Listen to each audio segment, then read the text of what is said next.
कंस, केसी, जरासंध,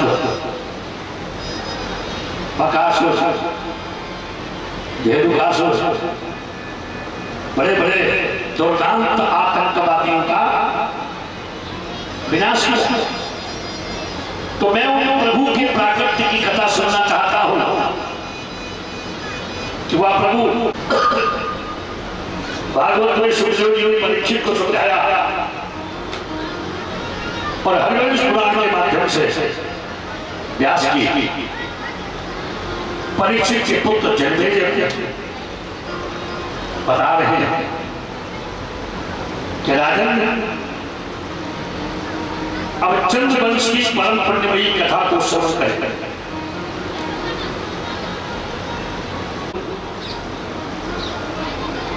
बुद्ध के हुए पुरुरूपा और पुरुरूपा का विवाह एक उर्वशी नाम की अप्सरा के साथ हुआ, जिनसे 6 पुत्र हुए, जय, विजय, और इन्हीं के वंश में आगे चलकर के हुए राजा नहुष, जिनकी 5 संतानें हुई, यदि संयाति, आयत, एक ऋषि कन्या को वर्ण किया है। वैसे तो तुम्हारा धर्म नहीं है कि तुम ऋषि कन्या का वर्ण करो, और यदि कर भी रहे तो हमारी शर्त है कि हमारी पुत्री से ही जो पुत्र होगा वही तुम्हारे राज्य का उत्तराधिकारी होगा। परंतु ऐसा हुआ नहीं, जिसके कारण शुक्राचार्य ने श्राप दे दिया। पुरु श्राप दे दिया और कहा कि तुम्हारे इस यदुवंश में पूर्णकालिक कोई चक्रवर्ती राजा नहीं हो सकता। बुढ़ा होने का श्राप दे दिया। महाराज, जो ये जाति है इनकी वासना शांत नहीं हुई, तो इन्होंने इनके जो पुत्र पिता का भक्त था पुरु, जिन्होंने एक बार दुर्भिक्ष पड़ गया, अकाल पड़ गया, तो अपनी प्रजा के दुख को देख करके 49 दिन तक घोर तपस्या की, भूखे रहे, जल ग्रहण नहीं किया, और उनको बताया जाता है कि लोग इसमें जो आगे चल करके कुछ राजा हुए, जिसमें अजमेर, देवरी और सूरसेन प्रभृति। महाराज, सूरसेन से बेटा आनंद दुंदुभी, यदि सुखदेव जी ने परीक्षित जी से कहा, व्यास जी ने जन्मेजय से कहा, तो उसी वंश परंपरा के हो, इसलिए ध्यान देकर के श्रवण करें, क्योंकि महाराज जन्मेजय संतति की आवश्यकता थी। लीला, मदिरा, रोजना, भद्रा, लक्ष्मणा, देवकी, पौर्णी, रोहिणी, 7वीं पत्नी देवकी के गर्भ से श्रीमद नारायण भगवान श्री कृष्ण ने अवतार लिया। ये संक्षिप्त चंद्रवंश की कुछ वंशावली आपने श्रवण की, लेकिन जन्मेजय कहते हैं कि महाराज, कथितो वंश विस्तार भवता सोमसु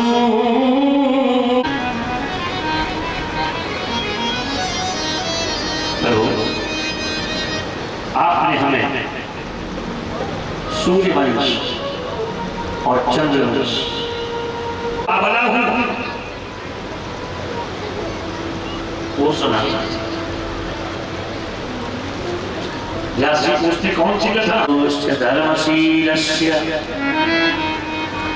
नितरां मुनि सत्ता हूं। ये तो मनुष्य में मेरे प्रभु ने जो अवतार ग्रहण किया किस विधि से किया? क्योंकि मर्ज जो होती है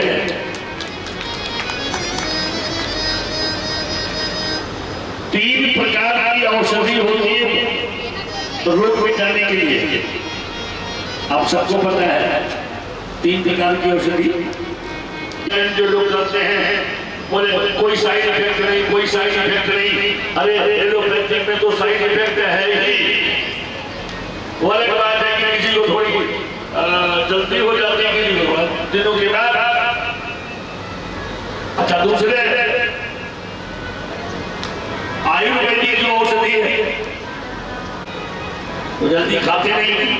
अच्छा, थोड़ी मर्ज को भी देर में वो पकड़ती है। बोले होम्योपैथी की दवा सबसे बढ़िया।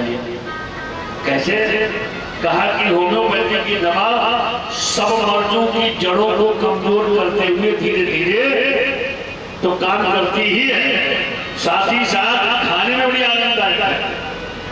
अगर सिरप है दूध वाली तो भी कोई टेस्ट गड़बड़ नहीं है, आप पी सकते हैं बिना मुंह बनाए। और अगर दाने वाली है हर 10 मिनट 15 मिनट में 2-4 गोली डालते रहो और मर्ज को भी जड़ से खत्म करने की काम करते हैं। तो बोले ये जो भगवान, मेरा मतलब आप समझना चाहेंगे, ये जो कृष्ण के अवतार की कथा जन्मेजय सुनना चाहते हैं, बोले ये हमारे भवरोग की मीठी दवा। बोलो राधे राधे। जो तुम्हारी निष्ठा, तुम्हारा विश्वास, तुम्हारा यदि का कथा हो रही है तो पीछे वो भी बैठ जाए।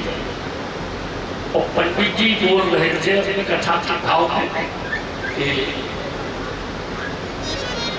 भव सागर पार जो पावा, राम कथा ताका दृढ़ नावा।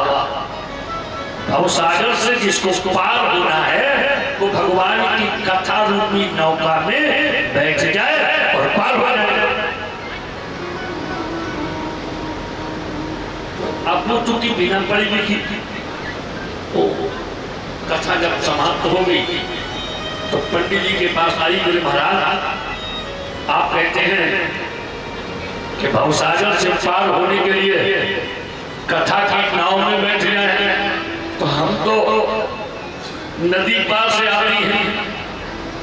अब वो भवसागर समझ नहीं पाई थी, वो समझती थी कोई सागर होगा। तो कह रही थी कि हम तो नदी पार करके आते नाव में बैठ करके क्या करेंगे?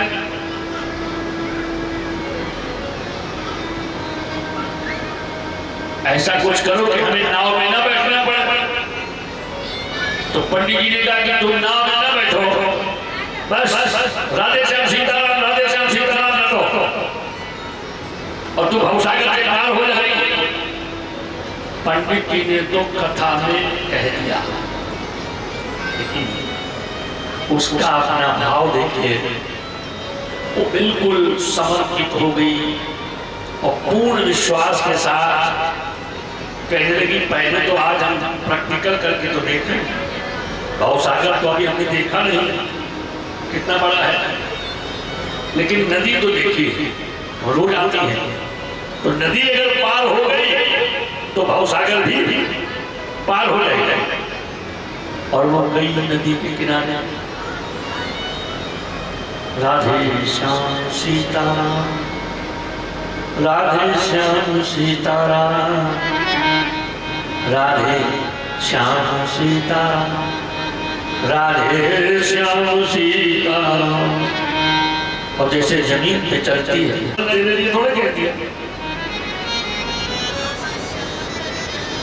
अगले दिन लौट के आई, कहा गुरु जी बात आपकी बिल्कुल सही है, अब हम समझ गई भवसागर भी पार हो जाएगी।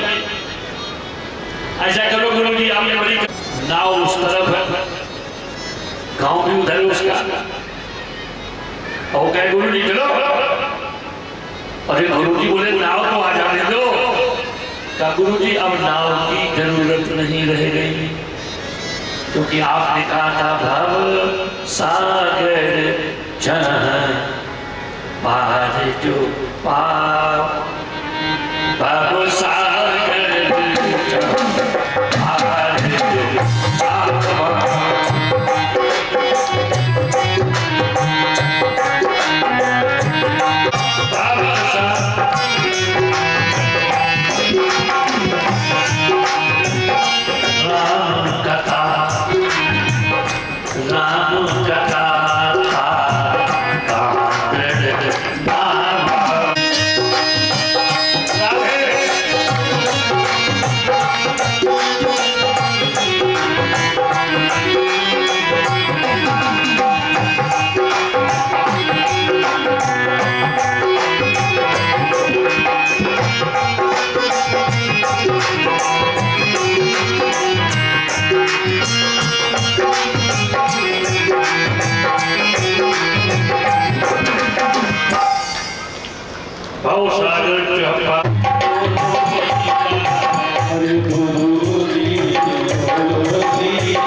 देखो कहने का मतलब क्या हुआ? कहने का मतलब यह हुआ कि कथा कोई भी सही, वक्ता तो आप जानते हैं बुद्धि का स्वभाव क्या है?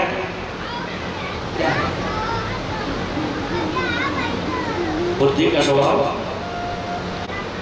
जो अवसर माता यशोदा को मिला, अब यशोदा को इसीलिए मिला है कि यशं ददाति सह यशोदा, जिसने हमेशा यश दान किया, और यश किसको मिलता है?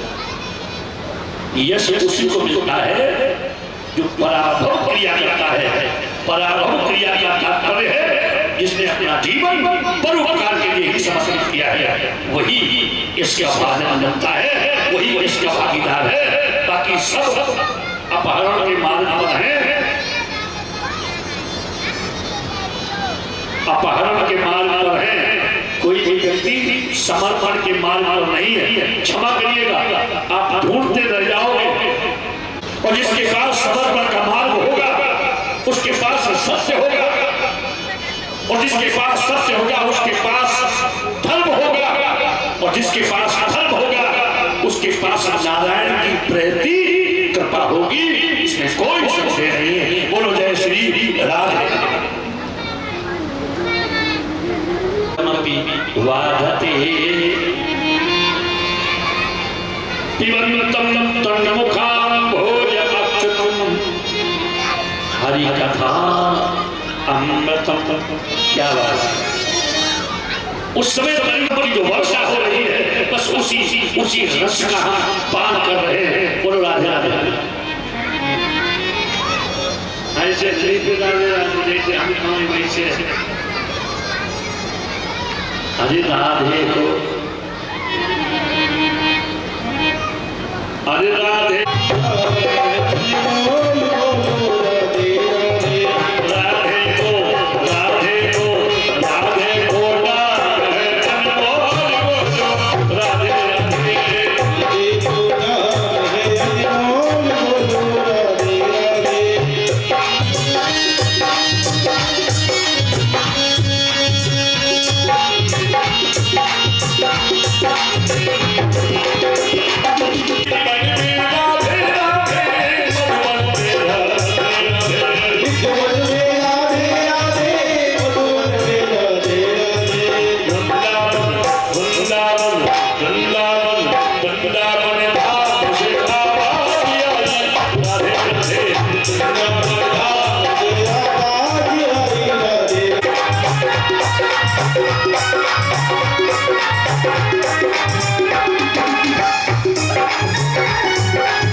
कुछ दूरी ऐसे ही चलते तो जितनी दूर बीज नहीं पड़ेगा वो जगह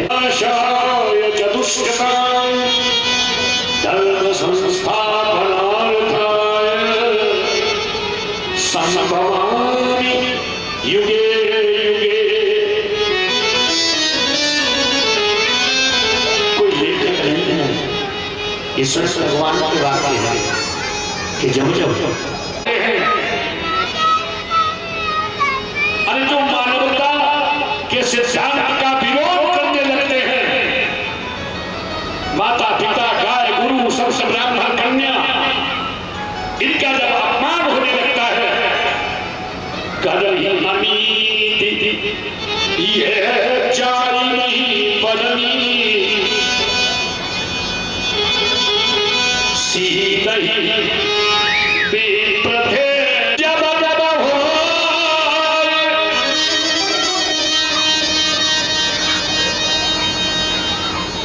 धर्म के हारी अब तब प्रभु धरी ये विविधि शरीरा हर कृपा निधि ये सज्जन पीरा।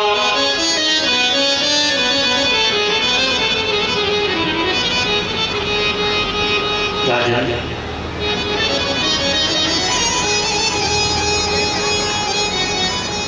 परमात्मा के अवतार का कारण सिर्फ यही है।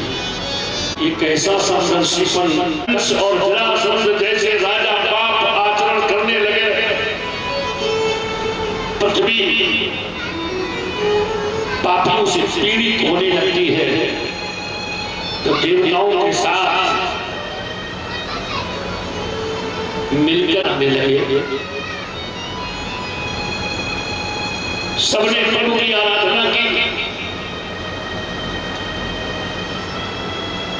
और जब प्रभु की आराधना की तो ब्रह्मा जी के हृदय में प्रभु का आदेश हो गया। क्या आदेश हुआ? वो आदेश ब्रह्मा जी ने सभी देवताओं को सुना दिया। सुनो सुनो,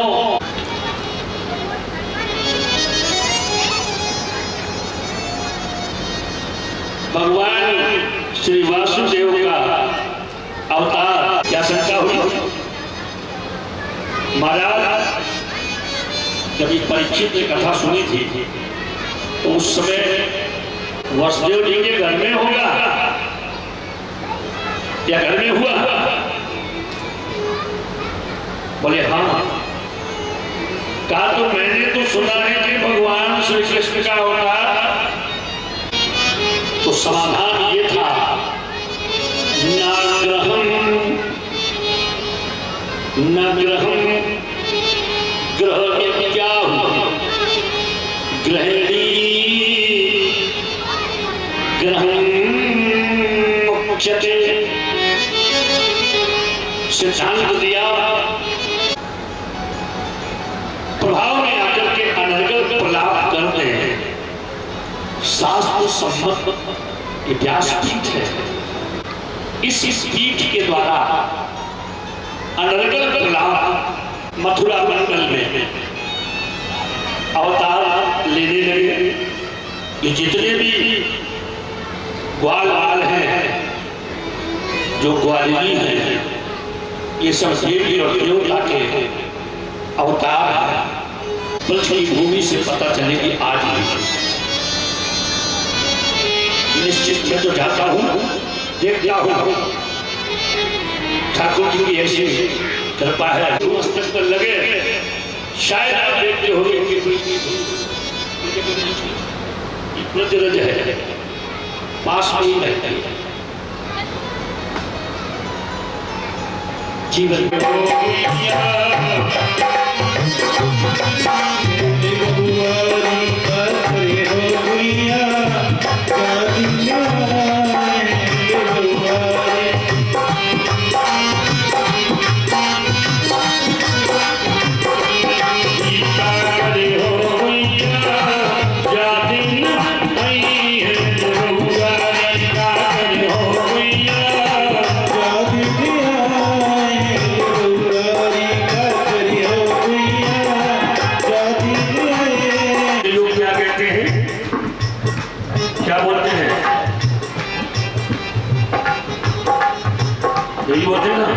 क्या बोलते हैं? अरे कोई बुरा शब्द आगे आगे चले